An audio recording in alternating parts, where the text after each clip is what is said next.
Hello, my name's Anna. I'm from kind of a couple different places, moved around a little bit, but most recently my family's from New York, kind of from upstate, like not the city, so middle of nowhere a little bit. I am studying communication disorders, which doesn't super have to do with what this course is necessarily about, but I really like psychology, and so I thought it was interesting and might as well take it. And I just got home from a mission about a year ago, and I served in northern Utah and then also in the southern part of France. So that's been pretty fun. My impressions of this difficult circumstances survey, I think that there's a couple things that like surprised me and some things that didn't really surprise me. I think that I saw that like ADHD and depression were pretty high on the list, and that didn't really surprise me a whole lot, just because I feel like in my personal experience those are two things that have been pretty prevalent that a lot of people have talked about around me, and so it made sense to me to like see that on there.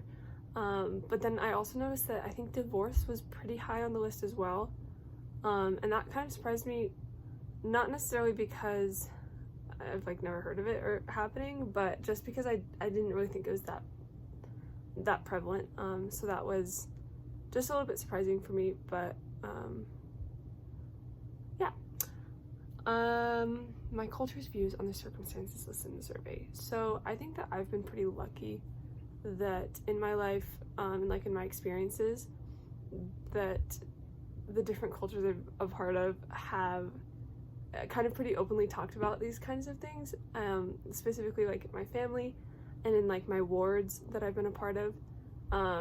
Just mental illness was it was talked about a lot. It was definitely discussed, and so I think that mental illness and also the other situations that are on the list were just talked about a lot, and so I think that that's been pretty nice because it's helped me to be able to just understand other people's circumstances, more exposed to those, and I think that's pretty good.